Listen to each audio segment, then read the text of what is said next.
So now we at last get to the applications of exponentials and logarithms, and really they're one of the most practical things because we use them to describe a whole lot of growth and decay situations.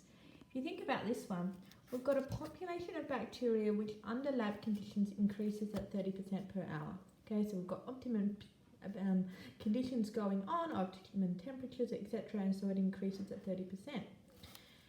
To increase a quantity by 30%, if you just think about that normally, you'd multiply it by 1.3, because by multiplying it by 1, you get the same amount.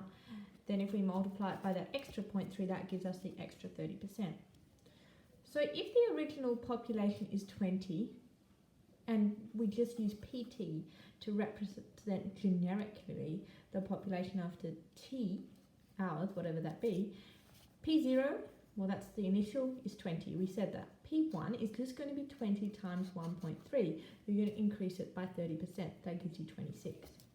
So P2 is going to be 26 times 1.3, because you're then increasing that by 30%, which is the same as going 20 times 1.3 times 1.3, which is the same as going 20 times 1.3 squared.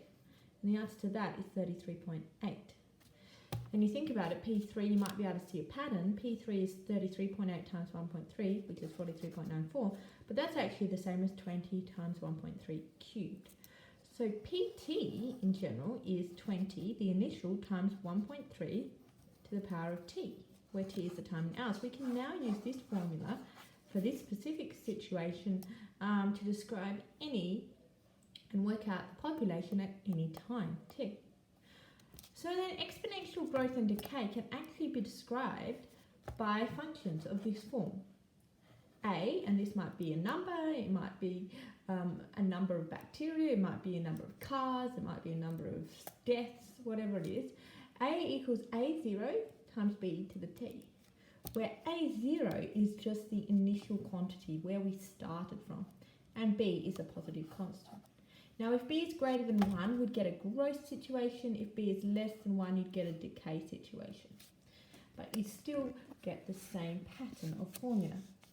So we've got an example down here of a chap monitoring a plague of locusts, and he models this and the affected area using this function, A of n equals 1,000 times 1.15 to the n hectares, where n is the number of weeks after the initial observation. So we don't have to use t as the number of weeks, we can use whatever we like as long as we specify. So find the original affected area. Well, the original affected area is going to be when n is equal to 0, isn't it?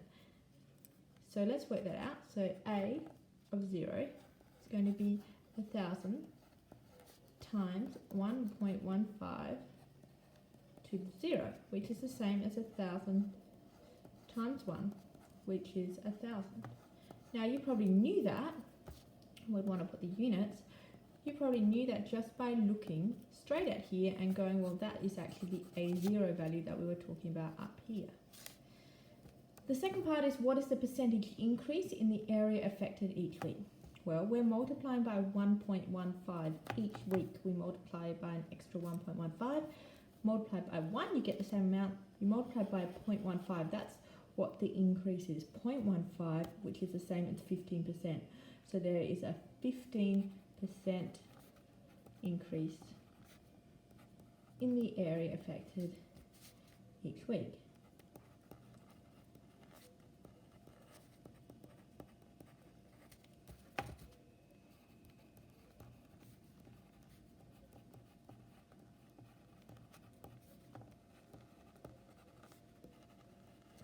Then we get asked to find the affected area after 5 weeks and then after 10 weeks.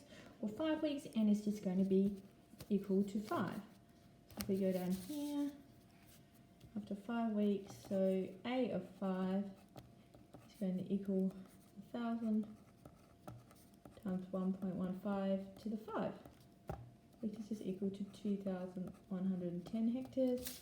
Similarly, over here, A of 10, we do the same process.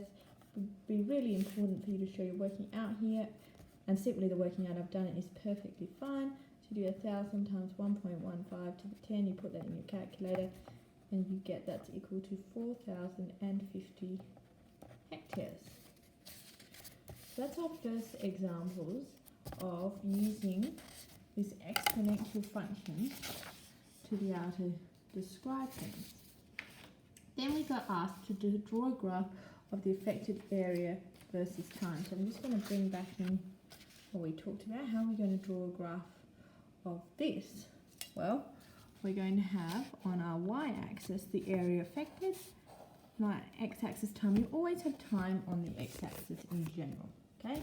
I'm not going to say a blanket rule about that, but with exponential growth and decay, time, in this case weeks, goes on the x-axis. On your y-axis you'll give you the other variable, so in this case it's the area affected, and that's in hectares. So you give the quantity and you give the units. Alright, very important. Quantity plus units. Okay, that's just a note for you to remember when you're doing this graph to do that.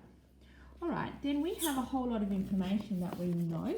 We know the initial, we know the population at 5 weeks, we know the population at 10 weeks. So we need to plot all that. If you found all that, you need to plot all that. So we're going to start at 0, I'm just going to go up by 2000, and you'd want to make sure your scale is nice and exact and that you've got straight lines. But I'm just doing it a bit roughly for this one. 8,000. So our initial was 1,000, so we're going to plot that there. And then again, we're going to put a scale on the x, so we'll go in 2s. I'm going to go in 2s. Sorry that my graph isn't the best. And I'm just going to go along here. We'll go 2, 4, 6, 8, 10, 12, 16. That's probably enough. And so I'm going to start at 0 is 1,000. Now 5, what did we say? We said that the affected area at 5 was 2,010. And at 10 was 4,050. So at 5, we're going to go just a bit above 2,000. It's hardly noticeable. And at 10, we're just going to go a little bit above 4,000. So we get something that looks like that. And then you join your dots and you do a nice curve because it's a smooth upward going curve. Really important to try and get that flow of the curve going.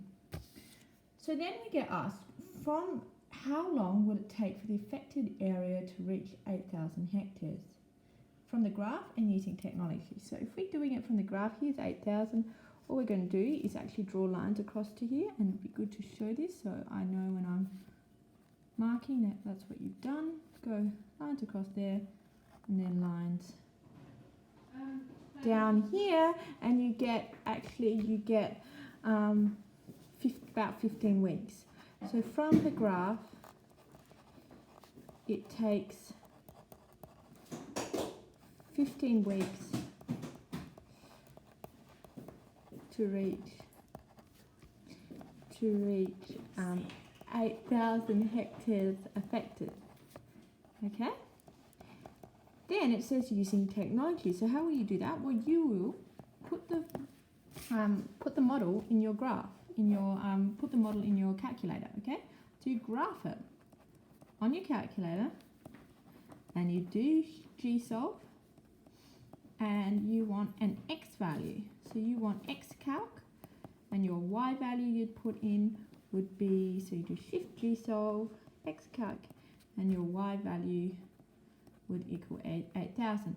And so when you put the graph in, the actual original graph here, when you put that in your calculator and you do Shift G-solve, you should get that about 14.9. So using technology,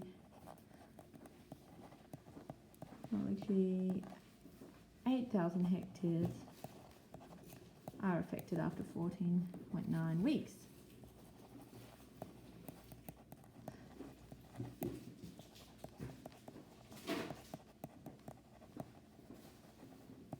Okie dokes. Now this example here, a lot of these examples, you've just got to try and think about the situation and use the different values. In this case, you're actually going to get sort of a bit like simultaneous equations, you might think. But once you put the numbers in, you'll work out that it's not. So the number of bacteria increases exponentially according to this rule, n equals A times b to the t, where t is measured in hours. When observation started, there were 1,000 bacteria. 5 hours later, there were 10,000. Find A and B. So we know when t equals 0, how many bacteria? 1,000, okay? 1,000 bacteria.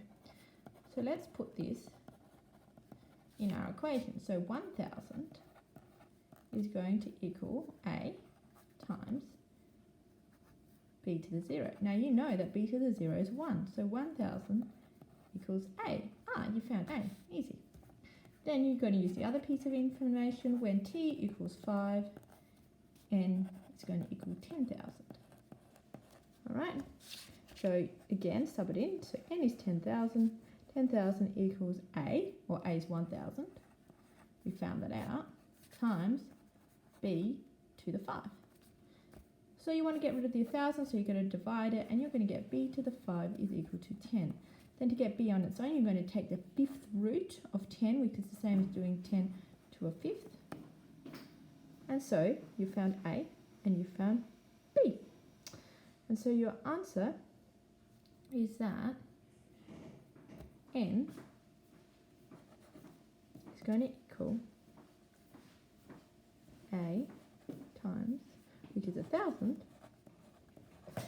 times 10 to a 5th T. And you could write that as N equals 1,000 times 10 to the T on 5. That's a bit simpler. All right. Just use the bits of information you have and the formulas, put them in, and everything should follow. So finally, the concept of half-life, and you've probably heard about this with science. Half-life is simply the time taken until half of the original mass that was there decays, leaving you with half. So if you've got a radioactive substance, we're saying here that the substance, so it could be uranium or something, has an original weight of 20 grams. So if we're calling weight something, we'll probably call this W0. It's got a half-life of 2 days. That means in 2 days, this is going to decrease to half of 20, which is 10. So the first question is to sketch the graph of the decay function. So all I've done here is put the axes, I've put weight on this axis, and I've put time on this axis. Time is in days, weight is in grams. We put the quantity and the unit. The half-life is 2 days. I want to sketch the graph. It doesn't tell me for how long, but I'm just going to go for about 12 days. So forgive the bad scale. So it's going to be 2, 4, 6, 8, 10, 12. All right. 2.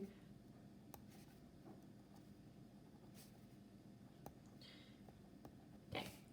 And so we know that originally the weight was 20 grams at 0. Now, in 2 days, it's going to drop to half that amount. So it's actually going to drop to 10. Then in another 2 days, it's going to drop to half of 10, so that's going to drop to 5. Then it's going to drop to half of 5, so that's going to be 2.5. Then it's going to drop to half of 2.5, which is 1.25. Then half of 1.25. And then finally down to there. Now, it's actually never going to go to 0. Probably you're always going to have a little bit of this left, so there's going to be some asymptotic behaviour happening here, which of course makes sense with what we know about exponential functions.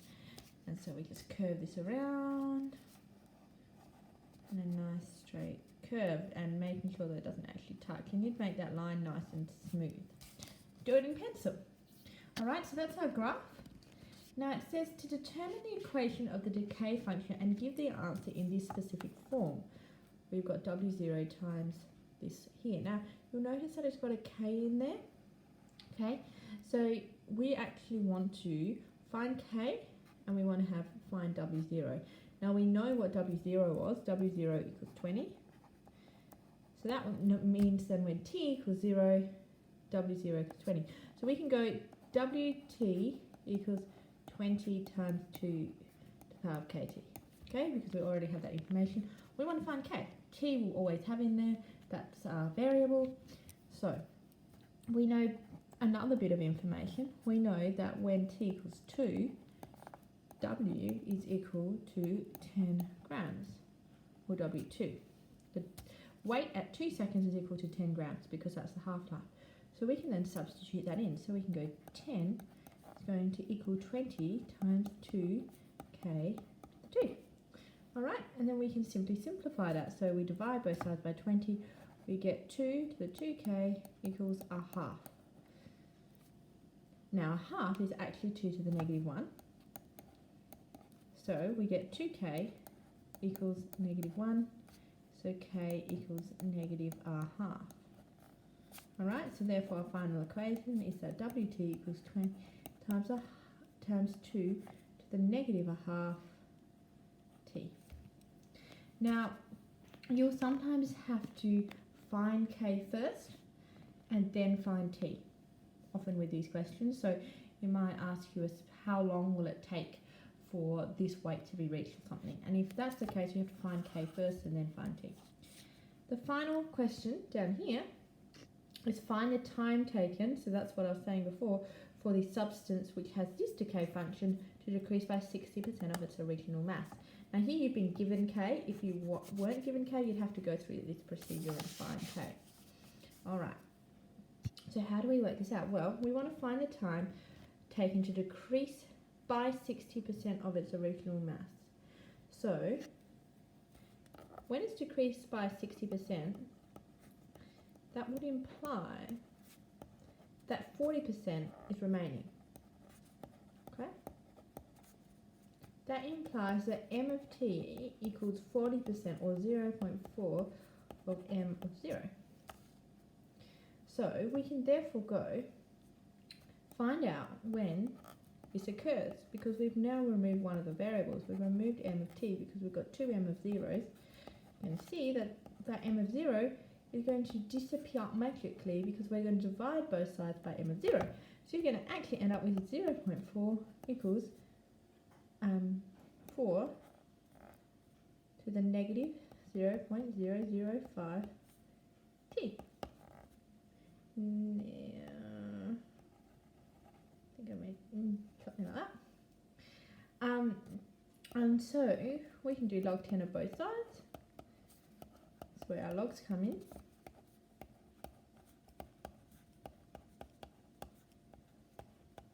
And then we know we can multiply down by the power, so we multiply down by negative 0.005 t times log 10 of 4. And so then we just have to get rid of negative 0.05, and we have to get rid of log 10 of 4. We're going to do that by dividing both sides by that. So we're going to end up with t equals log base 10 of 0.4 divided by negative 0.005 times log base 10 of 4. And our answer to that is 132.2 years, so a very long time. And that's it. Enjoy doing the questions.